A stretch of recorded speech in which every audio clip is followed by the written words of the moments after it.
ขอน้อมในคุณพระพุทธน้อมในพระธรรมน้อมในพระสงฆ์ขอน้อมในพระเทรานุเทระจิโบจิเบสถานพันตื่นแล้วว่าพันดีว่าพันดีบอกกันเด้อขอโอกาสเด้อเจริญธรรมเจริญพรแก่ผู้พังทั้งหลายพังในข้างเคารพพันวะมนุษย์ก็ได้นั่งพังตามสบายสิรับตาหรือบ่รับเป็นสละหรือบ่เป็นสละก็พังจื้ออยู่บ่จารย์ชิดก็เคยเว้าสู่ฟังเทศมาลายกันพังมาลายกันได้อยู่บ่กันไปเตะต่อนะอย่าไปหายต่อกันลมคุมก็จะไปหายคุ้มเมื่อนี้ก็อย่าหายล้านมันอยากหายซอสังล้านข่อยเสียหายอันเอาเรื่องยังมาสู่ฟังธรรมะยังย่าอันก็พาไว้พระอยู่ดิให้มีสติอยู่ทุกลมหายใจมีอยู่ว่ามันจะหายมากกับบ่มีคือกันเลยเนาะจักมันไปใส่เบิดฮะมันจะหายมากก็ดิมีสติอยู่ทุกลมตื่นนอนรับก็ย่างไปให้มีสติทุกเถื่อสติทุกความคิดก็บ่ง่ายได้ให้มีสติจังหวะครอบมาเพิ่นเปรียบเทียบมันคนเกิดกับคนบ่เกิดฮะเขางัวกับคนงัวฮะนะแบบนะผู้มีสติคืออันเขางัวฮะผู้มีสติซองเขาฮะเห็นเนาะผู้มีสติคือคนมันเห็นบ่ลายเห็นฮะเปรียบเทียบให้พังฮะผู้มีสติกับผู้บ่มีมันยากเพิ่นว่าพื้นความคิดพื้นสติไหว้พระคู่มือก็ว่าคู่มือแหละอันนี้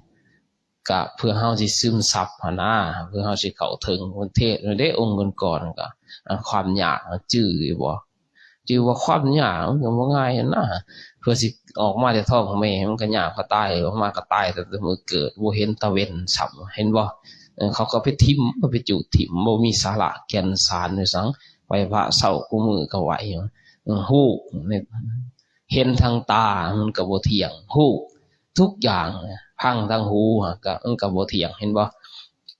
ขนาดเป็นหูของเทวดาก็บ่เที่ยงของเป็นเทวดาเป็นหูหรือเป็นนามก็อย่างนั้นแนมบ่เห็นสมมุติทางนั้นก็ดีมันก็บ่เที่ยงหูทางลิ้นสมมุติกินแม่นรสกินก็บ่เที่ยงรสมันหูบ่เที่ยงเวทนาบ่เที่ยงสัญญาบ่เที่ยงสังขารบ่เที่ยงอันเด้ริมรสเค็มหรือเผ็ดหรือจางตั้งแต่ปีกายนี่บ่จื้อซ้ำว่าเค็มจังมือจางจังมือเผ็ดจังมือหวานจังมือว่าจักซ้ำลืมเบิดละนะมันบ่เที่ยงเห็นบ่เคยบ่กินหวานปีกายเค็มจักมือเดือนนึงกินจักเทื่อให้เนาะมันบ่เที่ยงก็เลยมันน่ะนะมันหายไปแล้วเนาะคำกินก็คือกันเนาะผ่านมาแหละแต่ปีกายนี่เหม็นหอมอีหยังก็บ่เที่ยงคือกันเห็นบ่อันแล้วมันบ่เที่ยงก็ฮู้คือกันกินก็เอิ้นว่าฮู้คือกันรสทางลิ้นสัมผัสทางกายแบบใดก็แล้วแต่ทางกายหรือว่ารวมทางกายสัมผัสทางมือมันก็บ่เที่ยงเฮาเคยสัมผัสเด้สมมุติว่า15ปีผ่านมาตะกี้สัมผัสตุ๊กตาบ่จักใครเคยเล่นตุ๊กตาแต่ยังน้อยๆก็สัมผัสเห็นบ่มาของมื้อก็บ่จักซับเห็นบ่มันบ่เที่ยงสัมผัสมันก็เป็นรูปตะกี้เคยลิ้นยังแหน่มันก็สัมผัสมันก็หายไปนะเมื่อวานหรือว่าเมื่อชื่นก่อนมาสัมผัสก็หายไปเห็นบ่มันบ่เที่ยงจังว่าทุกอย่างในห่างกายของเฮาก็ผมก็เห็นบ่มีไผทุกคนปรารถนาอันก็ฮู้คือกันแล้วผมก็อันสิว่าอยากให้มันดำสนิทยกเว้นมีบุญหลายดำสนิทตลอด100 ปีหั่นนะมันก็เป็นไปบ่ได้เห็นเนาะมันบ่เที่ยงบ้านนี้แขวเห็นบ่ก็เว้าให้ฟังหน่อยนึงเดี๋ยวท่านไว้พระไผจะแพงแพงแขวบ่มีไผดอกสิเอาแขวไปถวายให้ผู้อื่นเบิดตั้งแต่มื้ออายุ15 ปีหรืออายุ20 ปีร่อนไปถวายผู้อื่นขอว่าแพงบัดสุดท้ายก็อายุ70 อายุ80หรือว่าอายุ90มันก็ล่นไว้ปีละเล่มปีละ2เล่มก็เป็นทุกขเวทนาเจ็บในสังขารนั่นนี่ที่มันบ่เที่ยงฮะเจ็บปวดทรมานก็บ่แม่นแต่ปวดแต่ชาตินี้ได้บ่แม่นแต่ปวดแต่ปัจจุบันนี้ได้ไปเกิดอีกชาติต่อไปก็คือเก่า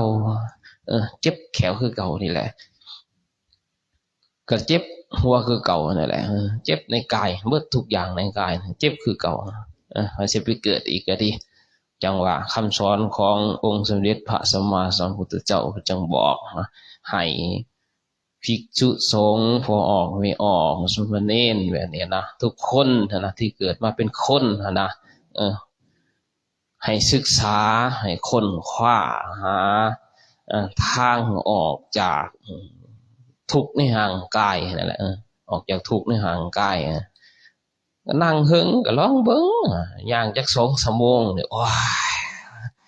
ไปเศร้าไปสิย่างก็ย่างเด้อหน่อยไปนอนก่อนเนาะแล้วย่าง2 ชั่วโมงย่างน้อนี่นะมันทุกข์เห็นบ่นั่งหึงอีก2 ชั่วโมงเป็น3 ชั่วโมงก็ทุกข์ทุกข์ในห่างกายเพิ่นก็ให้ฮู้ว่าเกิดมามันสบายหรือเกิดมามันเป็นทุกข์หรือมันทุกข์มื้อนึงตลอด24หรือ25 ชั่วโมงสมมุติว่ามันสิทุกข์หรือสุขตัวใดหลายกว่ากันบวกลบคูณหารนะบวกลบคูณหารเปรียบเทียบใส่มากายเฮาถูกเลี้ยงลูกก็ว่าถูกเลี้ยงหลานเล่นอีกว่าสุดท้ายที่ชุดเล่นบ่จักเฮาสับมันสิจักจังได๋เกิดน้ำหลังบ่แลเฮาก็ว่าสิเลี้ยงเล่นใหญ่เนาะก็บ่ง่ายได้เห็นบ่บ่เรื่องทุกข์วันนี้ต่อมาก็เจ้าใหญ่มาเขาก็เป็นคือเฮาเองลูกใหญ่มาเขาก็เป็นคือเฮาลูกใหญ่มาเขาก็เป็นคือเฮาอีกเด้ว่าทุกขังอนิจจังอนัตตาเด้บ่แม่นของเฮาในร่างกายนี่มีแต่ยืมธาตุ4ขันธ์5อยู่หรือว่าบวกลบบวกกันอยู่มือใดมันลบธาตุน้ำบ่มีจึงลบธาตุไฟบ่มีก็ถือว่าตายหรือว่าเบิดลมหายใจลบธาตุลมอันนี้มันบ่รวมมันบ่ประชุมกันอยู่หั่นนะมันบ่บวกกันอยู่เฮาก็เบิดอันนี้ในร่างกายบ่มีแต่ชื่อนั้นแต่ร่างกายประกอบชิ้นส่วน32หรือ35ก็ว่าไปบ่มีว่าเอิ้นว่าตายเบิดเกิดหรือบ่ได้เกิดก็แล้วแต่บุญแล้วว่าบ่รับประกันแหละเกิดเป็นหยังก็ดีเทวดาหรือนรกหรือสัตว์เดรัจฉานทุกประเภทหรือเกิดมนุษย์เกิดน้ำลูกอีกก็บ่จักมันเป็นกายใหม่ว่าเนี่ยเด้มันบ่แม่นกายเก่าเกิดเป็นลูกเกิดเป็นหลานก็ดีแบบนั้นได้อันชาติกำเนิดของมนุษย์คนเฮาทุกคนตายไปสิได้เกิดบ่ตายไปบ่ได้เกิดบ่ก็ขึ้นกับบุญเลยขึ้นกับบุญคือแบตเตอรี่เฮาแหละถ้ามันยังดีวิสาขมันก็ติดได้ถ้าว่ามันเสียหายมันก็สากบ่ได้ในการเกิดคือกันแหละถ้าว่าจิตใจเฮายังสมบูรณ์ด้วยทานศีลภาวนาเฮาก็ไปเกิดบ่สมบูรณ์ถ้าบ่มีทานบ่มีศีลบ่มีภาวนาก็คือบ่มีคนพายรถบ่มีผู้ขับหั่นแหละว่าบ่มีลมหั่นแหละมันก็บ่ฮู้ทางบ่ฮู้ทิศนะก็บ่อยู่คงที่เอิ้นบ่ถาวรคือบ่มีคนพายก็ลงเบิ่งแล้วลงไปน้ำก็ดีว่าบ่มีลมเชิญนั้นมันสิตื้อๆอยู่ถึงเห็นบ่เฮาก็ต้องศึกษาเพิ่นว่าศึกษาทางหูหูเฮาก็ได้ยินหูเฮาก็ศึกษาว่ามันเป็นแบบใดมันมีอยู่จริงหรือมันบ่มีอยู่จริงต้องศึกษาได้เกิดขึ้นตั้งอยู่บ่เที่ยงบ่หรือบ่เที่ยงคนศึกษาก็บ่ง่ายเด้อเพื่อสิพิจารณาพิจารณาได้ทางหูบางทีได้ยินบ่แม่นแต่ศึกษาทางแบบเอามือหยังมือเขียนมือขีดนะศึกษาทางหูก็แม่นศึกษาทางตาก็แม่นเพื่อยังว่าหูเด้มันมีอยู่ในอาทิตย์เนาะหูก็ฮ้อนอันนี้เพิ่นก็ยังว่าเว้ารวมนี่หูก็ฮ้อนผู้เพิ่นบ่ได้ว่าหูก็เย็นบ่ได้ว่าเด้ตัวนี้ก็ต้องพระอรหันต์เนี่ย หูก็เย็นแต่ตาก็ฮ้อนว่าก็อย่างเราเรื่องตาพระอรหันต์ผู้แล้วเห็นบ่เฮาก็ต้องศึกษาว่านี่ดังก็ฮ้อนพุ่นน่ะปากก็ฮ้อนลิ้นหรือปากวาจาก็ฮ้อนกายก็ฮ้อนใจก็ฮ้อนว่ามีแต่แนวมันฮ้อนเบิดฮ้อนยังฮ้อนเลยความโลภความโกรธฮ้อนเลยความหลงจังซี่โทสะโมหะกิเลสตัณหาฮ้อนว่านั้นเฮ็ดได้ว่ามันสิเย็นว่าเนี่ยก็พิจารณาศึกษาบ่ง่ายเด้อฉันนี่คือสิเข้างัวคือสิเข้างัวกับขนงัวว่าสิไปให้สิ่งเหล่านี้มันเย็นได้นะหูตาลิ้นกายใจให้มันเย็นเบิดในกายนี่นะให้มันถ้าเย็นเบิดมันก็เริ่มผู้ใดเย็นได้ก็ผู้นั้นก็ได้วุ่นหลายเลยวุ่นหลายอีกแบบว่ามันสิบวกขึ้นหั่นน่ะจาก50เป็น60%สมมุตินี่มันเฮาบ่ฮู้เปอร์เซ็นต์มันแต่สมมุติซื่อๆบ่ฮู้เปอร์เซ็นต์จาก100เป็น200นี่นะถ้าหูก็เย็นได้ตาก็เย็นได้ดังก็เย็นได้กายวาจาใจเบิดในกายเย็นได้เบิดแต่มันยังเย็นบ่ทันได้หั่นติผู้นั้นด่ามาก็ด่าไปฉอพี่ชังปากเขาก็มีปากเขาก็มีว่าเห็นบ่แนวนั้นได้เมื่อนั้นเฉียดชี้มาก็เฉียดชี้ไว้ให้บอกมันบ่ง่ายสิไปเฮ็ดสิให้มันเย็นหั่นน่ะในกายเฮานะในหูเฮานะผู้นั้นเปิดเพลงผู้นี้เปิดลำเปิดหยังน้อเห็นว่าอยากนอนเจ็บป่วยไข้เห็นว่ามันเฮ็ดบ่ง่ายบ่แม่นเฮ็ดตัวนี้ก็เอิ้นว่ามาศึกษาคล้ายๆไปเข้าเรียนหั่นน่ะหรือว่าไปเรียนครูมาหั่นน่ะไปเรียนสร้างครูอยู่ประเทศใดนะไปเรียนแพทย์มานะเรียนมาเฮาก็เอามาใส่เป็นชีวิตประจำวันของเฮาเห็นบ่เฮาสิเอาไปใส่อยู่ไสมันก็ได้ครับไปเรียนมาเด้คือเฮามานี่เฮาก็มาศึกษาทิศทางมาศึกษาว่าเพิ่นเฮ็ดแบบใดกำหนดแบบใดน่ะเฮาไปให้ไปนาไปหัวไปสวนไปป่าไปดงห้วยห้องหนองคลองบึงเหนือใต้ตลอดประเทศใดกันได้เบิดนะเห็นบ่ก็คือเคยเปรียบเทียบให้ฟังอันเด้เปรียบเทียบให้ฟังถือหมากใหม่ไว้ถือไปใช้กับหมากอันเก่าหั่นแหละภาษาลาวหั่นน่ะซุถือมะม่วงไปกับม่วงเก่าหั่นเห็นบ่ไปกินคันมันสุกแล้วไปใช้มันก็สุกตราบใดมันดิบไปใช้มันก็ยังดิบอยู่หั่นน่ะก็จะเวิร์ดว่ามะม่วงสุกหั่นน่ะถ้ามันสุกไปใช้ก็เกิดว่าสุกคือถือเกลือไปสิไปกินอยู่ใช้มันก็เค็มถ้าเฮาศึกษาแล้วก็ค้นคว้าได้นะหรือว่าเฮาสิเอาตัวใดน้อไปเป็นที่พึ่งของใจในคำสอนนะเฮาก็เอาไปใช้เฮาเอาไปนำนะบ่แม่นว่าออกวิทย์กำแพงวัดปะบ่แม่นได้ไปฮอดลูกฮอดหลานแล้วก็ปะก็เอาแนวใหม่หรือว่าเฮ็ดแนวใหม่หั่นนะบ่เอาไปนำเอิ้นว่าบ่เอาคำสอนไปนำนะสิขี่รถลงเรือไปเหนือลงใต้ก็บ่เอาไปนำนะไปเห็นอยู่ไสคล้ายๆว่าไปเรียนอยู่โรงเรียนปะปึ้มปะซอปะวิชาของครูวิชาของแพทย์ปะอยู่บนเรียนบนหน้าบ่เอามานำใช้บ่เอามาใส่คำสอนของพุทธองค์คือกันแหละบ่ได้เลือกเพศคำสอนของพุทธองค์เปรียบด้วยนี่เปรียบเทียบหรือสมมุติเหมือนลมบ่เลือกดังไผดังสัตว์ที่หายใจได้หันใจได้ลมทุกประเภทเปรียบเหมือนดินบ่จำกัดที่จำกัดบ่อนว่าให้สัตว์ใดที่จะใส่ซอยอุปโภคบริโภคหรือว่าสั่งอยู่ก็ทำกินในดินเปรียบเหมือนแดดหรือว่าแผ่นผ้าเปรียบเหมือนน้ำฝนตกลงมาทั่วฟ้านี่สมมุติคำสอนหั่นน่ะเสวยได้เบิดหั่นน่ะแต่ว่าคนเฮาเด้ซะบาดนี่เปรียบเหมือนลมแล้วไผยังหันใจเอาลมก็หันไผบ่ยังหันก็แล้วแต่ตัวใครตัวมันแหละคำสอนของพระพุทธองค์คือกันแหละสิอยากศึกษาหรือบ่อยากศึกษาสิอีหยังพยายามหรือบ่พยายามก็แล้วแต่คือลมอยากหันใจบ่อยากหันก็ตัวใครตัวมันแหละบ่อยากหันก็ลงไปเป็นป่าอยู่หน้าพ่อแม่นก็แล้วแต่เห็นบ่ก็อภัพแล้วว่านี่ครับไปเป็นป่าเป็นอยู่ลุ่มผู้อภัพหยังอภัพบ่ได้ทานบ่ได้รักษาศีลว่านี่บ่ได้ภาวนาบ่ฮู้เด้หันลงไปพุ่นตกต่ำเลยเด้เอิ้นว่าบ่ได้ศึกษาบ่ได้ค้นคว้าแล้วก็บ่ได้สนใจกันถ้าเฮาบ่สนใจตกต่ำคือกันนั่นแหละ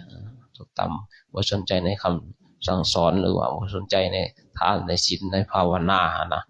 บ่สนใจก็ ต่ำไปเรื่อยๆต่ำไปเรื่อยๆบ่ฮู้บาปบ่ฮู้บุญบ่ฮู้คุณบ่ฮู้โทษบ่ฮู้ประโยชน์ในปัจจุบันและอนาคตต่อไปถึงความพ้นทุกข์คือนิพพานในอนาคตหรือปัจจุบันนะถ้าเฮาบ่ศึกษาบ่ค้นคว้าหาแบบนั้นในคำสอนเพิ่นเปรียบเทียบให้ดินคือดินนั่นแหละเปรียบเทียบแบบนี้แหละไผสิบริโภคนะก็แล้วแต่นะเป็นแบบนั้นนะแต่คนเฮาและมนุษย์เพิ่นเอิ้นว่าตาก็ยังมืดยังบอดหูก็ยังมืดยังบอดใจก็ยังมืดยังบอดบ่แม่นบอดทางนอกได้บอดแบบเอิ้นว่าตาในทุกคนนั่นแหละว่าง่ายได้แจ้งอยู่ตาเฮานี่ไปใส่ก็แนมเห็นแต่ในคำสั่งสอนขององค์สมเด็จพระสัมมาสัมพุทธเจ้ายังมืดนะยังมืดยังบ่ได้สว่างยังบ่ได้สว่างคล้ายๆมันแบบคือ1 2 3 4 5ก็นับแต่เลข0ขึ้นเห็นนะมันแบบนี้บ่ฮู้ว่าอยู่ในระดับใดหั่นนะสติหรือว่าปัญญาหั่นนะหรือว่าตาเฮามันสิอยู่ในเปอร์เซ็นต์ใดที่ว่ามันสิแจ้งหั่นนะแจ้งออกมาจากความมืดหั่นนะบ่ฮู้ขั้นตอนแล้วก็บ่ฮู้หั่นนะเปอร์เซ็นต์ของสิ่งกายของเฮาจังว่าพากันเฮ็ดหรือว่าพากันศึกษานั่งสมาธิอย่างจงกรมก้าวหนึ่งก็เป็นบุญว่าเรื่องอย่างแต่คนเฮาก็บ่อยากย่างขี้ขลาดเลยมันบ่แพ้กิเลสย่างเนาะโอ้ยเมื่อยเนาะไม่นอนเนาะว่าลิ้นอยู่เนาะสบายเนาะมันว่าบาดเห็นบ่เจ้ามันสิจักย่างพี่สังใจอันนี้นะกายอันนี้บ่ง่ายเด้สิไปเผามันนะให้เผากิเลสเผาให้มันอันคล้ายๆคือก็จะเผาเหล็กนี่นะเผาอันนี้หล่อล้อมนะเพื่อเฮาสิมาหล่อล้อมใจเฮานะหรือว่าพื้นกิเลสของในตัวเจ้าของอย่างน้อยมันก็บ่ได้อย่างน้อยมันอยากไปนอนหนอแนวมันสบายหั่นนะจังบ่ฮู้มันขัดข้องกันแนวใดหั่นนะถึงเวลาถึงยามใดก็อย่ามันบ่อยากเฮ็ดหั่นนะบ่อยากเฮ็ดบ่อยากทำหั่นนะก็เยินเฮาสิไปบอกลูกบอกหลานเฮาไปโรงเรียนหั่นนะอยากให้เขาเจ้ามีความรู้ศึกษาหั่นนะในอนาคตของเขาหั่นนะวันเฮาสิมาบอกเฮาเองหั่นนะให้อย่างนอนี่มันก็ยังบ่อยากนอนี่นะอรหังนอมันก็บ่อยากนอนี่นะเฮาไปบอกผู้อื่นนั่นน่ะเฮาบอกผู้อื่นที่ว่าให้ศึกษาในคุณงามความดีให้ทานให้ศีลให้ภาวนาหั่นนะบอกเฮาเองมันก็ยังพอแห้งหั่นนะอย่าเคยเปรียบเทียบเด้มือเฮาเปื้อนนะมือเฮาเปื้อนขี้เหม็นหมอเปื้อนขี้เห็นน้อยก็แล้วแต่นะสิให้ผู้อื่นมาล้างบ่แบบนี้หั่นนะไผล้างเองว่านี่ไผ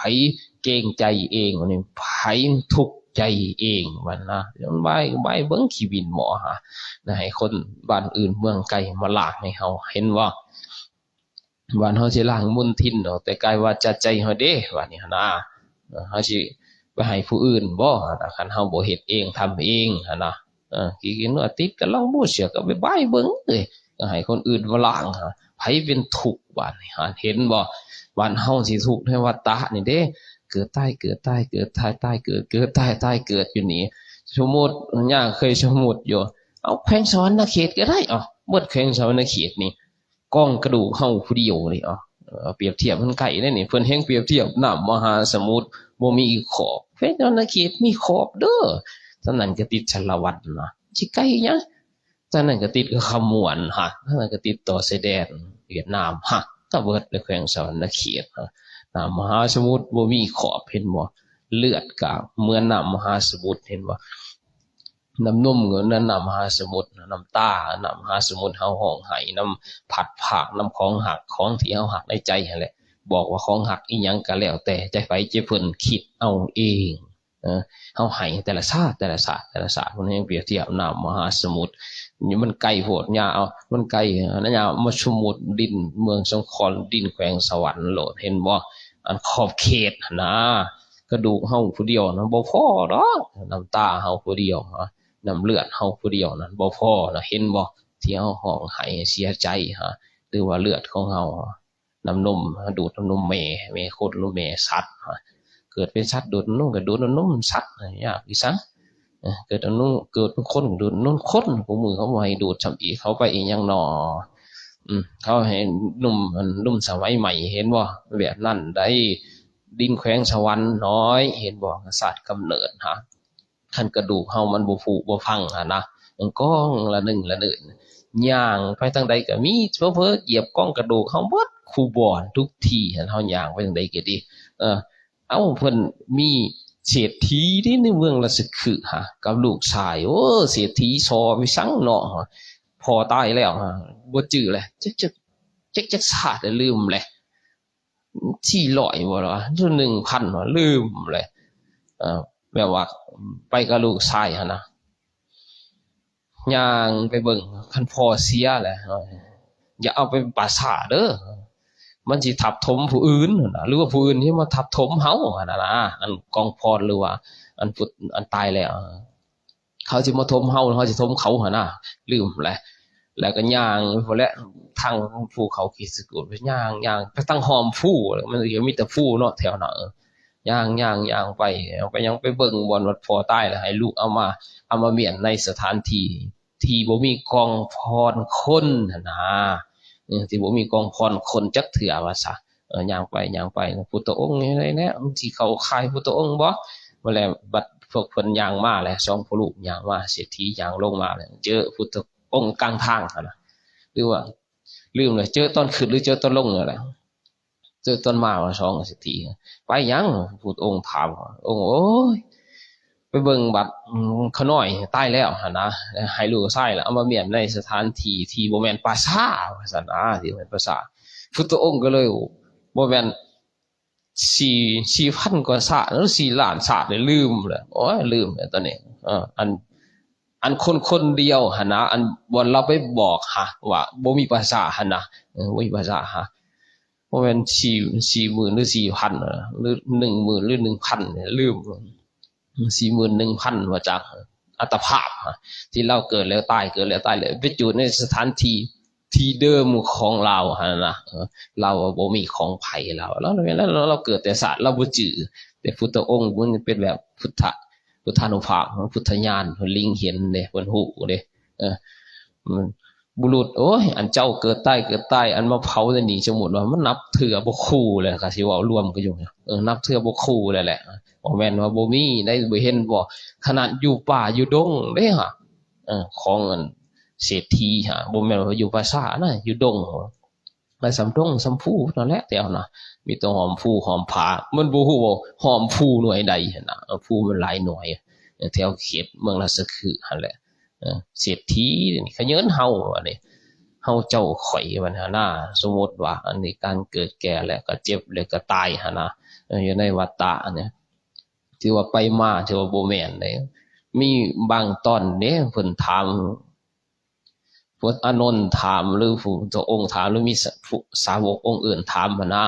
เพิ่นเปรียบเทียบในขี้ดินนี่นะปลายเข็มฮะเอาสีลงขี้ดินเนี่ยสีมันได้ก็สีโลดฮะไผก็เห็นดิปลายเข็มฮะบ่มีบ่อนว่างเลยอันว่าสัตว์บ่ได้ตายใส่ในแผ่นดินนี้ปลายเข็มบ่มีบ่อนว่างคิดเอาแล้วบาดนี้บ่อนไหนมันก็มีสัตว์ตายใส่หรือว่าคนตายใส่แล้วแต่ไปเขียนว่ามีบ่อนว่างเลยฮะมองดูหลายภพหลายศาสตร์ในแผ่นดินนะบ่มีบ่อนห่างเลยมีคล้ายๆคือเฮาเข็มแหน่ตาผายังมีบ่อนสอดนะยังยิบสอดแหน่พุ่นแหน่ผียิบสอดฮะอันนี้เพิ่นว่าสีลงดินบ่มีบ่อนว่างบ่อนมนุษย์หรือสัตว์ทั้งหลายตายในขี้ดินอันนี้ฮะความหลายนะบ่ได้น้อยได้เพิ่นคนผู้หนึ่งก็บ่จักอาจสิว่าเกิดแก่แล้วก็เจ็บตายอันลงในแผ่นดินอันนี้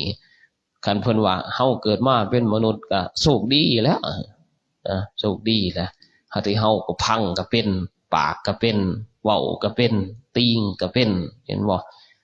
ทุกก็ว่าเป็นเว้าได้คิดได้ดีแล้วเพิ่นว่าเหลือล้นเพิ่นก็ว่าได้ขึ้นก็บ่ให้พังที่ว่าบ่มีบุญบ่แม่นเด้เอ้ยบุญก็น้อยบุญบ่หลายว่าเกิดมาบ่เห็นร่ำบ่เห็นรวยก็สร้างไปปลูกมังต้านมื้อนี้สิได้กินหมากบ่ฝากธนาคารมันสิได้บ่ดอกเบี้ยไม่ไปฝากสิให้ไปฝากนำบ่ได้ก็ล้านหนึ่งมื้ออื่นไปเอา5ล้านเขาสิให้ว่าวะ ใช่เอาไปฝากล้านหนึ่งมื้อนี้ฮะสมมุติว่ามื้ออื่นไปเอา5ล้านเขาบ่ให้ดิฮะสิไปกินดอกเบี้ยดิบๆหั่นน่ะสิไปเอาดอกเบี้ยกระทันหันฮะโอ้ยมื้ออื่นมื้อนี้ฝากล้านหนึ่งอื่นเอา10ล้านก็สิไปฝากนั่นนี่น่าเห็นบ่เฮาสิกินดอกเบี้ยไวๆหรือว่าสิกินเปอร์เซ็นต์ไวๆหรือเฮาทำบุญแล้วสิได้ไวๆแบบนี้ขึ้นกับเหตุและปัจจัยของสิ่งที่เฮาทำไปบางที10ศาสตร์ข้างหน้าบางที20ศาสตร์ข้างหน้าพุ่นได้บางที200ศาสตร์ข้างหน้าบางที300ศาสตร์สมมุตินี่ก็ปริมาณขึ้นคูณขึ้นหั่นน่ะบางทีงั้น40,000ศาสตร์50,000ศาสตร์เฮาจะได้รับผลทุกอย่างที่ทำไปดีก็ตามบ่ดีก็ตามได้รับเบิดบ่เหี่ยบ่เสียบ่เสียเหมือนเฮาจูดกระดาษทิ่มเฮาก็จูดกระดาษเจี่ยทิ่มนี่บ่เสียแบบนั้นที่เฮาทำคุณงามความดีและทำความบ่ดีฮะได้รับเบิดบ่แม่นว่าทำไปบ่ได้รับบ่แม่นศึกษาแล้วแหละเบิ่งแล้วแหละคำสอนอ่านแล้วแหละแต่พอโมคคัลลาเนี่ยว่าให้ฟังหลายเทื่อ500ศาสตร์ตีแม่เทื่อเดียวนึงก็โฟดเห็นว่าก็ดีโอ้ยคันกำแบบสมมุติคือเฮาความคองนี่เนาะทำแล้วอยู่ประเทศลาวความไปประเทศไทยแล้วบ่ให้มันความไปนำหั่นแหละทำแล้วอยู่ประเทศไทยความว่าประเทศลาวแล้วบ่ให้มันความมานำนะกำหั่นน่ะแต่นี่ตีความยังความไปนำโมคคัลลาตีแม่เทื่อเดียวตกตลกถือเขาเจ้าตีนรกกระตกได้ศาสตร์ก่อนนะบ่ฮู้ทำหยังหรือต้นตีแม่นี่บ่จักมีไหนได้ฟังว่าอยู่โมคคัลลาได้ถือตกนรกคือกันบ่แม่นตอนเป็นพระโมคคัลลาได้หลังหันนะก่อนที่จะมาเป็นพระโมคคัลลานะมันก็ได้ตกนรกคือกันหลังจากถือก็เจ้าตียัง500เทื่อตีแม่ตีผู้มีพระคุณมึงดูตีเทื่อเดียวนึงอันกำหั่นนะซื้อเขาตี500เกิดจะได้ก็ตีสิได้ก็ทุบเห็นบ่กรรมมันแห้งสิง่ายบ่มันติดตามเฮาหั่นน่ะจังว่าเฮาทำบุญคือกันเฮาก็ได้รับผลแต่บ่รับไวรับช้าขึ้นกับโอกาสและเวลาคือตอนนี้แหละไผเคยเห็นอยู่ที่ตะเวนนะบอกไกลๆไผก็เห็นตะเวนให้มันเกิดซะเด้นะมันให้มันขึ้นแล้วแม่ให้มันขึ้นเที่ยงจะเกิดน่ะมันเป็นไปบ่ได้มันเอิ้นว่าหยังมะม่วงบ่สุกยังให้มันสุกหั่นน่ะไปบีบไปคั่นมันเหลือไปต้มบ่มันไปต้มก็เฮิงเต๋อเพื่อไฟติดนะเห็นบ่เพื่อนำผลเห็นบ่เฮาอยากให้ตะเว้นขึ้นก็บ่ขึ้นแล้วถ้าอยากได้เงินล้านก็บ่ได้แล้วมันต้องเหตุปัจจัยทุกอย่างนั่นน่ะอยากได้เดี๋ยวนี้อยากให้ตะเว้นขึ้นก็อยากให้ตะเว้นตกตอนนี้ก็บ่ได้มันก็ตามเหตุตามปัจจัยของตะเว้นมันสิเคลื่อนย้ายของมันก็ทำหน้าที่ของมันเฮาก็ทำหน้าที่ของเฮาเห็นบ่มันบ่ทันได้แจ้งบ่ทันถึงเวลามันขึ้นเฮาทำบุญทำทานคือกันได้ไว้ได้สาก็เหมือนตะเว้นตอนนี้แล้วมันบ่ทันได้ขึ้นหั่นน่ะสิเอาซักผ้าไปตากก็บ่แห้งเนาะมันบ่มีตะเว้นให้มันบ่ทันขึ้นนะคือเฮาทำบุญคือกันบ่ได้นั่นบ่ได้นี่บ่ถือเลขบ่เฮ็ดหยังก็แล้วแต่มันก็ตามเหตุตามปัจจัยที่มันจะส่งผลให้เฮาได้รับปัจจุบันผ่านมาเฮาก็เคยทำแหละทำบุญทำทานรักษาศีลเฮาก็จังได้เกิดมาเป็นมนุษย์หูบ่หนวกตาบ่บอดเว้าเป็นอีหยังก็แล้วแต่ว่ามาสู่ฟังเด้แต่ตอนต้นเอาเรื่องเกิดเป็นมนุษย์ก็ดีก็ย้อนเฮาทำกรรมดีว่ากุศลธรรมาว่าเขาขอต้นกุศลธรรมาบุญกุศลธรรมาเฮาก็จังได้มาเกิดเป็นมนุษย์แล้วก็บุญกุศลทำมาในปัจจุบันนี้วันนี้เวลาหนาหรือว่าเวลาก่อนทำมาเมื่อวานทำมามื้อนี้ก็ทำมามื้ออื่นทำมามื้อเช้านี้ก็บุญกุศลทำมานี่มันก็ต่อไปก็บุญกุศลนำพาไปเกิดเหตุปัจจัยดีก็นำไปเลยหลายภพหลายชาติของไผของเพิ่นได้ไผทำกับไผได้ไผกินกับไผอิ่มท้องเขาฝุ่นผู้บ่กินเฮาหันใจเขาดังเฮาหันเขาเองเฮาผู้อื่นบ่ได้หันซอยเฮาบุญของเฮาก็คือการทานศีลภาวนาก็ของเฮาโจรลักก็บ่ได้ไผใหม่ก็บ่เสียทานศีลภาวนาของเฮา ไผสิกล้าลักอยู่ในใจเฮานะเห็นบ่ที่เฮาทำไปแล้วฮะเขากล้าลักเขาลักเอาบาปมันที่เป็นเบิดซะนะเห็นบ่ไผสิลักเอาใดนั่นแหละเอาแล้วเอายังมาใส่เอาโลดเอากระตาเอายังกระบุ้งโซยังมามัดเอาบาปให้เขานะฮะเขาก็บ่เอานะเห็นบ่เขาก็เอาบ่ได้ฮะมันก็ของเฮาเองเด้บุญคือกันนั่นแหละสิเอาให้ผู้อื่นนะเหตุปัจจัยที่เฮารักษาศีลจักขอศีลนั่นศีลนี่ศีล3ศีล4ศีล5ศีล6กะไผสิมาลักเอาของเฮานะเห็นบ่เฮาเบิดลมไปแล้วสมมุติว่าศีลที่เฮารักษานั้นจังเป็นจังได๋แล้วมันก็นำไปนำหั่นนะเอิ้นว่าความดีนะมันนำไปอย่างนึงว่าความดีอย่างนึงว่าบุญอย่างนึงว่าศีลนั่นแหละก็นำไปคือกันบุญก็นำไปบาปก็นำไปหั่นน่ะเห็นบ่ไผสิลักเอาไผใหม่100เทื่อก็ยังคือเก่าอันศีลฮะมันบ่ใหม่มันบ่ใหม่ความดีหั่นน่ะมันใหม่แต่สรีระหั่นแหละก็กระดูกนั่นแหละผมนั่นแหละเล็บนั่นแหละแขวก็ไหมไปเห็นคือยังเห็นอยู่กระดูกว้ยมันก็ไผใหม่มันฟอแห้งมันบ่ต่อกันอะไรมันใหม่เห็นบ่มันก็บ่จะต่อกันเป็นชิ้นเห็นบ่แล้วมันก็คลอแคลของไผของมันเห็นบ่ไผใหม่เบิดอายุไขแล้วนะเห็นบ่ไผใหม่ฮะแต่ว่า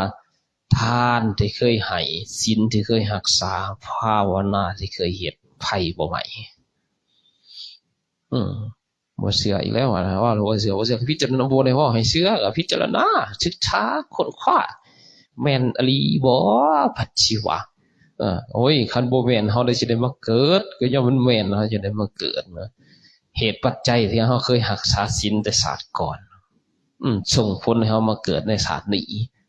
ด้วยความดีชาติก่อนเฮามีความดีหลายเฮามีบุญหลายบ่มีประมาณเฮามีทานมีศีลมีภาวนาชาติก่อนๆไล่ขึ้นหลังบ่ฮู้จักชาติเลยเว้ามาเด้นับบ่คู่ฮะเปรียบเทียบไว้ต้นฮะชาติผ่านมาเฮาเคยเฮ็ดเคยทำมาแล้วฮะจังมาถึงปัจจุบันนี้นะก็เหมือนเฮาเฮ็ดเรือนแม่นนะแต่ปีก่อนเหมือนเฮาซาวนาแม่นนะแต่ปีก่อนน่ะเด้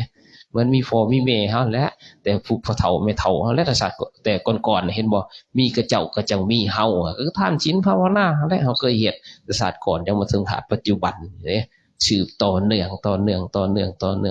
กันมาได้เลยหั่นนะหลายภพหลายชาติหั่นนะ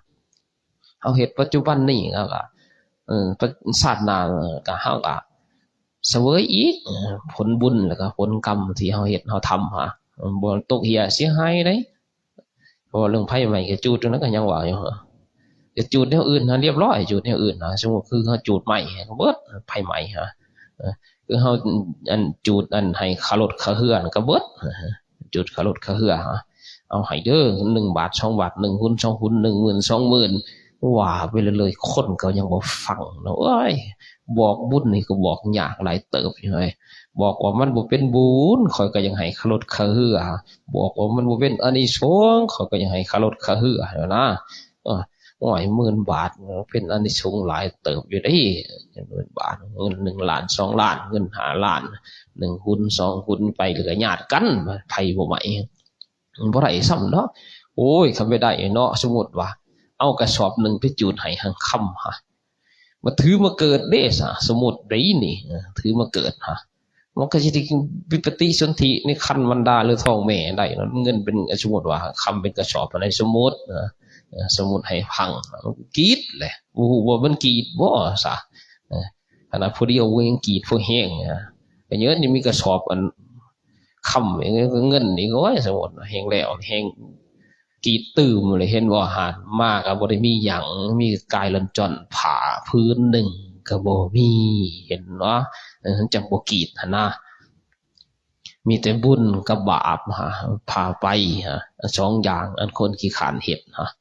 คนขี้ขานเฮ็ดบุญคนดุเฮ็ดบาปอันแบบนั้นได้พาไป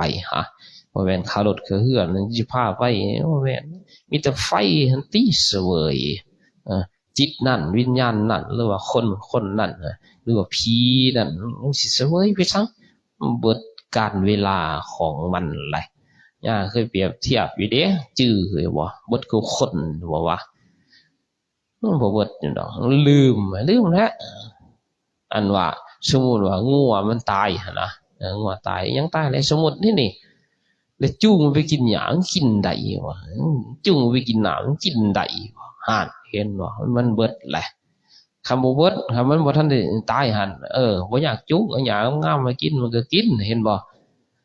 คนเฮาคือกันแหละถ้าว่าเบิดไปแล้วมันสิไปใช้ฮูกมาทำนะสิไปใช้เงินใช้คำสิไปใช้หยังก็มันใช้บ่ได้คืองัวแล้วมันสิไปกินหญ้ามันก็กินบ่ได้มันเบิดอายุไขของมันแหละสิไปกินหญ้านะเฮาคือกันแหละที่ว่าทุกคนที่ตายไปมันก็เสวยบ่ได้อันที่ฮูกมาทำนะฮูกมาทำมันต้องเสวยน้ำเสวยน้ำคือเฮาเสวยลมก็ยังว่าว่าฮูกเด้จับแล้วแม่สังจับลมเห็นบ่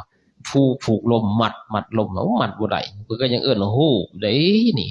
จักละเอียดหรือบ่ละเอียดเกิดมาบ่เคยแนมเห็นลมจักเถื่อนะเห็นบ่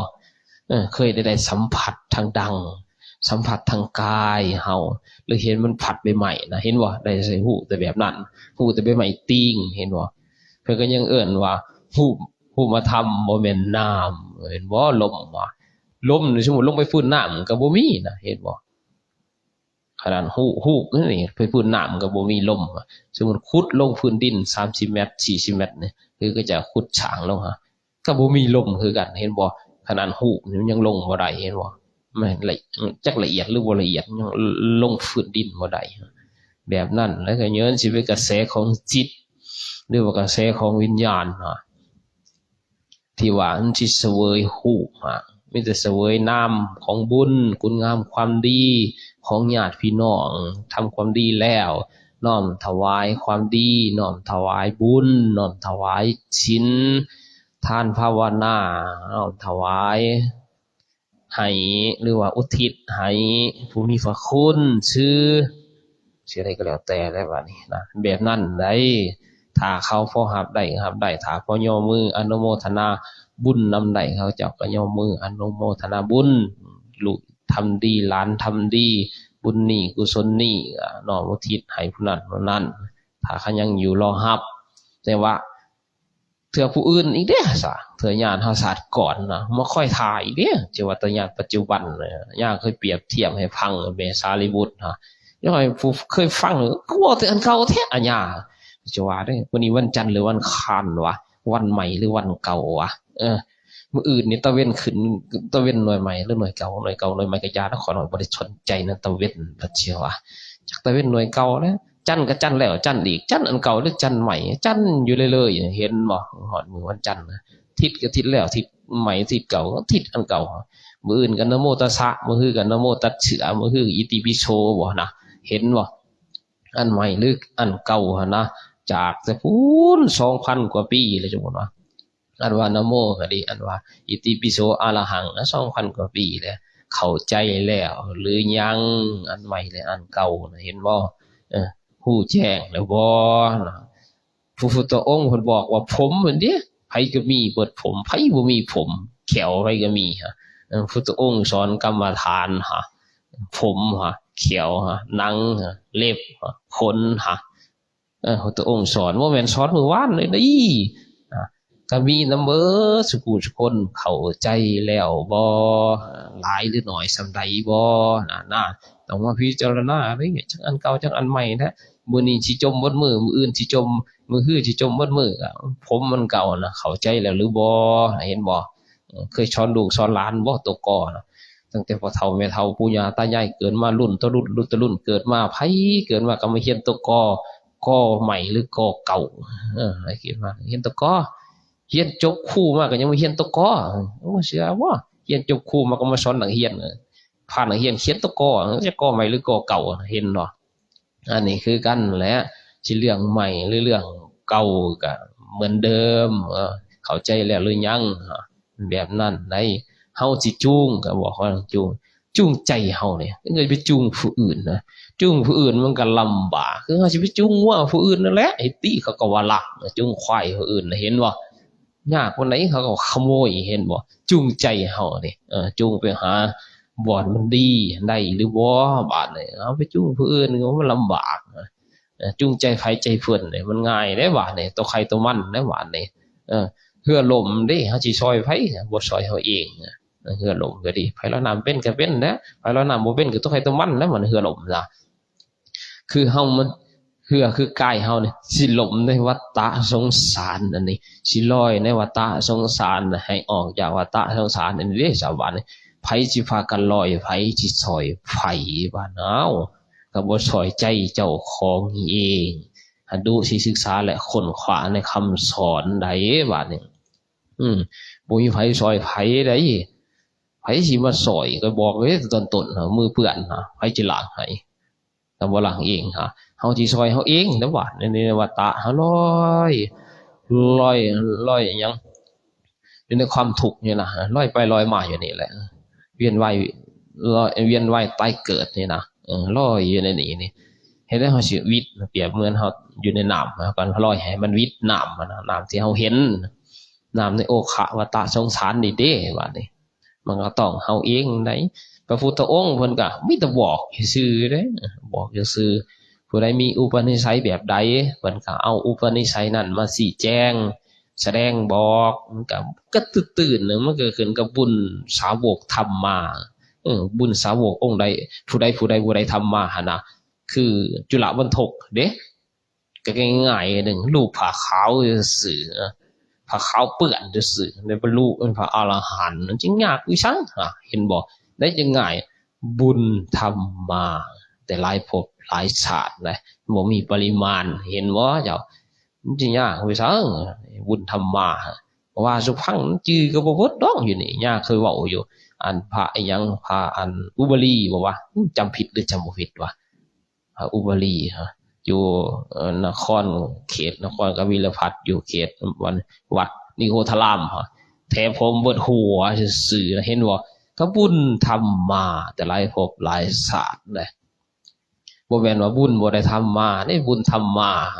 แท้ผมเบิดหัวได้บรรลุสำเร็จเป็นพระอรหันต์สมมุติว่าเนี่ยบรรลุแบบใดก็คือแบบมันอาจารย์กำลังเรียนเนี่ยนะอาจารย์อ่านอังกฤษเบิดหัวนั่นชุดนักเรียนนั้นพังไปนำหลังจื้อเบิดเว้าได้พร้อมนี่นะในสมมุติให้ฟังซื่อแต่เฮาก็ยังบ่ทันฮู้แจ้งแทงตลอดถึงขั้นนั้นนะอาจารย์อ่านอังกฤษไปบาทเดียวนักเรียนจื้อได้บาทเดียวนะจื้อได้เบิดแล้วก็เว้าได้ฟอร์มเขียนได้ฟอร์มนะเป็นเบิดบาทเดียวนะอันนี้คือกันและเพิ่นแท้ผมเบิดหัวฮู้แจ้งแทงตลอดแล้วก็บุญย้อนบุญทำมาถ้าบุญบ่ทำมาก็โอ้ยสิชอไปซะคือเฮาบ่มีแบตในโทรศัพท์มีแบตนี่แหละนี่ที่เฮาใส่ซอยบ่มีเลยเฮาเอาไปสากเห็นบ่มันก็บ่ติดเฮาบ่มีเสื้อแบตหรือว่าบ่มีก้อนแบตนั่นนะบุญคือกันแหละเฮาบ่มีเสื้อบุญเฮาบ่มีก้อนบุญพุทธองค์เพิ่นก็บ่สนบ่วนนั่นแหละสิไปบอกไปซังเพิ่นก็ยังบ่บอกป้าอยู่น้ำให้มันอย่างคือคนเด้ป้าอยู่น้ำให้มันอย่างคือคนเต่ามันคานไปให้แมลงคือแมวคือหมาเนี่ยเพิ่นก็ยังบ่บอกเด้มันก็ป้าอันตัวสิให้มันอย่างคือคนก็บ่อย่างแล้วเนาะป่าเนี่ยมันลอยอยู่น้ำเห็นบ่ผู้บ่มีบุญหรือบ่มีเสื้อคุณงามความดีก็เหมือนนั่นแหละมันบอกกันบ่ได้คือเฮาสิบอกป่าให้มันอย่างนั่นแหละบอกไก่ให้ไปลอยน้ำนั่นแหละบอกได้จังได๋หั่นน่ะก็สุดวิสัยผู้ที่จะบอกผู้ที่แจ้งหั่นน่ะผู้ที่แจ้งจังได๋มันก็บอกให้ไก่ลอยน้ำมันก็บ่ลอยแล้วบ่แม่นแนวนั่นน่ะมันบ่แม่นแต่มือเกิดของมันหั่นน่ะเฮาคือกันแหละสิไปอันชี้แจงบอกพุทธองค์คือกันแหละไปบอกอันผู้ยังต่ำเพิ่นเนาะยังต่ำหลายยังบ่มีเสื้อบุญเสื้อทานเสื้อศีลเสื้อภาวนาก็เลยบอกกันบ่ได้บอกกันบ่ได้บอกเว้ามาเรื่องที่เว้าบ่ทันชุดอันแม่ของสารีบุตรอันเว้าเรื่องญาติพี่น้องของเฮามาขอส่วนบุญไปอ่านเบิ่งแล้วก็เป็นตาเว้าอยู่ได้ก็เป็นตาว่าอยู่ได้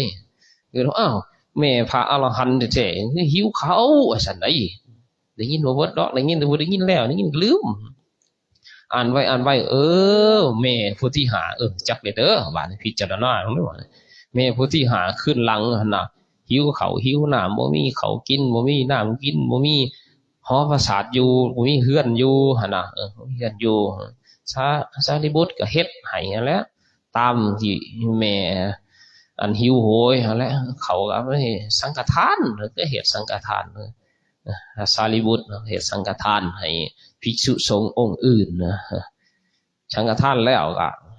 โอ้ยอ่านมึงคันใจนอบไว้หนาสังเวชเด้แม่เพิ่นว่าก็เจ้าเขียนไว้หานะ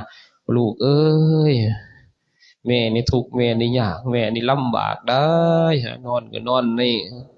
อันซากศพเขาห่างๆกินคือกินเฉลดซะกินเฉลดก็เจ้าเขียนว่ากินเฉลดหรือกินเลือดกินย่างอันชบหั่นนะน่าสังเวชขนาดเลยกินเลือดกินย่างอันชบเน่าหั่นนะก็เจ้าบ่ได้จุตะกี้หั่นนะเลือดกินย่างนอนก็นอนในชบเขาห่างๆบ่มีบ่อนอยู่บ่อนเช่าซะบ่มีอาหารอยู่อาหารกินจะเฮ็ดสังฆทานให้แล้วเพิ่นก็เฮ็ดกุฏิหน่อยถวายเนาะจักใหญ่จักน้อยถ้าเกิดบ่ทันนะสำนอนวิทย์หัววิตีนนี่แหละก็ถวายสงฆ์บัดนี้น้อมบุญที่เฮ็ดที่ทำนั่นอุทิศให้มารดาได้สาธิหาคืนหลังบัดนี้มารดาเพิ่นก็จังได้มาเสวยที่สารีบุตรทำให้จะมาเสวยได้เอาเรื่องเปรตเราเป็นเปรตเด้แม่ของเพิ่นนะแต่สาธิก่อนว่าบ้านนี้ศาสตร์อื่นก็สิมีหรือบ่มีแล้วบ่ได้กล่าวหรืออ่านบ่พอก็บ่จักศาสตร์อื่นๆหั่นนะที่ตกทุกข์หรือได้ยากได้ลำบากหั่นนะอันแม่ของเพิ่นก็สิได้ดีบ่จักจังบ่ลำบากจังบ่ได้กล่าวหั่นนะก็มีแม่ผู้อื่นอีกก็หลายอยู่ลูกชายผู้หนึ่งหันบวชลืมแหละจักน้องจักอ้ายลูกชายบวชก็คล้ายๆเคียงกันลูกชายผู้หนึ่งหันบ่ได้บวชพ่อแม่ก็ตกทุกข์ได้ยากเปรียบทุกขเวทนาคือกันก็ห้องให้ขอส่วนบุญนำลูกแบบนั้นได้เอาอ่านเบิดมือบ่เบิดอ่านเรื่องกันนี่ก็ดิเรื่องผีเพศมาขอส่วนบุญขอนำญาติพี่น้องบ่แม่นแต่ปัจจุบันญาติก่อนๆมาขอส่วนบุญบ่มีบุญคันเพิ่นเอิ้นว่าเปรตก็เปิดให้ฟังได้ลืมบ่จื้ออยู่บ่วะได้ลืมซ้ำมาฟังนี่ก็บ่ว่าคือคนหน้าตาเคยจื้อเคยบ่จื้อก็มีเพราะว่าเพศมันมี12ชนิดพุ่นน่ะขนาดเพศซื่อๆเด้อยังมี12ได้รับแต่สมมุติประเภทที่12ที่11บ่ได้รับที่11เฮ็ดถูกจังได้รับได้อันเปรตหากแบบว่ามีศีลได้มีศีลมีภาวนาจังคนเฮาได้บ่แม่นเพศได้อันจังน้อมถวายบุญนั่นจังไปถึงอันเพศที่11เพศที่10ลงจบเก็บเลยที่12สมมุติว่า12จะพวกที่22หั่นอยู่ใกล้หั่นน่ะอยู่ใกล้กันเฮาย่าเคยเปรียบเทียบเหมือนไก่5โต6โตอะไรสมมุติว่าไก่อยู่ไร่อยู่นาอยู่หัวอยู่สวนบ่ละโตเขากำนึงวานพึบมันก็ได้กินแต่ไก่เห่าไก่อยู่หน้าก็ยังแล้วกันเฮาบ่ไปเกลือใหม่เพราะว่าเฮาหวานสิถึงบ่อยู่หน้านะเปรียบเทียบให้ฟังพวกวิญญาณคือกันอยู่ไก่บ่ฮู้จุดเขาอยู่เขาเจ้าได้รับก็อยู่ไก่เฮาคือเฮาไก่มันอยู่ไก่หั่นแหละหวานเขาปึ๊บมันก็ได้กินพวกเปรตคือกันขอส่วนบุญแต่ขอนำพระพุทธองค์ยังบ่ได้กินขอนำพระพุทธเจ้าชื่อว่ากัสสปะนะเปรตญาติจะพิมพิสารไปขอหิวแห้งว่ามีเขาอยู่น้ำกินเนาะมีก็เลยไปขอเนี่ยพระพุทธองค์กัสสปะเจ้าทั้งพงคือกันจักสิให้ได้ใดพระองค์อันนี้ให้บ่ได้ไม่จะบอกกูเด้อมื้ออื่นพุ่นแหละชื่อว่ากูเด้อศาสนาชื่อว่าสมณะโคดมญาติของเจ้าสิไปเกิดชื่อนั้นชื่อนั้นจ้ะนะเปรตนึงว่ามื้ออื่นบ่ได้แท้พุทธันดรนึงพุ่นนะโอ้ยก็เว้าจังคือว่าเก่าอย่างเอ้าผู้เก่าก็มีผู้ใหม่ก็มีผู้ใหม่ก็มีแต่ว่าผู้เก่าก็ลืมก็มีบอกเลยเด้เว้ามาให้แต่ต้นว่าตกอใหม่ก็เก่าทิศใหม่หรือทิศเก่าอันนี้คือกันแหละพวกนั้นก็เจ้าหิวโหยก็เจ้าก็ซับภาษาไทยเขาเขียนว่าเขาก็ซับแซงดูถูกหรือว่าปล่อยด่าเขาบ่ได้รับส่วนบุญนำเฮาก็ปล่อยด่าโอ้ยลูกเฮาหลานเฮาอย่าให้มันฮู้อย่าให้มันเฮืองอย่าให้มันเจริญเด้อเขาก็ว่าได้เขาบ่ได้รับก็โอ้บ่ธรรมดาคือกันเขาได้รับเขาก็สาธุให้เขาร่ำให้เขารวยให้เขาเจริญซั่นได้อีกโอ้คันเฮามาเปรียบเทียบนะพ่อแม่นจริงหรือแม่นบ่จริงเนาะก็สิแม่นแล้วเนาะคันได้รับเขาก็สิว่านะฮู้เรื่องให้คุณงามความดีซะเขาก็ให้พรนี่เขาบ่ได้กินมันก็ห้อยก็ลำบากแล้วแทนที่มาสิได้บ่ได้ซ้ำตามอ่านเบิ่งได้ เว้ารวมว่านี่เว้ารวมว่าบ่ได้เว้าไปไปอ่านเบิ่งบ่ธรรมดาไปฮอดบาลีมันอ่านบ่เป็นฟ้องบ่เป็นบาลีก็ความไปสิอย่างหยังบาลีมันก็หลายก็บ่อ่านเลยความไปความไปแล้วคือสิแจ้งอะไรแจ้งอะไรสิ่งละอันพันละน้อยว่ามาก็อยากให้อยากได้คุณงามความดีเฮาเองเป็นที่พึ่งของเฮาแล้วก็ศึกษาในคำสอนขององค์สมเด็จพระสัมมาสัมพุทธเจ้าเพื่อเป็นเหตุเป็นปัจจัยเป็นอุปนิสัยของเฮาทุกๆคนโจรหลักกระบ่ได้ไพ่ใหม่กระบ่เสียลูกเมียสิปุ่นเอาไปทานศีลภาวนากระบ่ได้ใจเฮาเป็นของเฮาเองที่เฮาทำบุญทำทานรักษาศีลภาวนาในปัจจุบันนี้เกิดภพหนึ่งชาติใดเฮาก็ระลึกได้ชาตินี้เคยให้ทานเคยรักษาศีลบุญนี้กุศลนี้ก็เป็นเหตุเป็นปัจจัยถึงความพ้นทุกข์หมดทุกตนทุกคนด้วยเถิด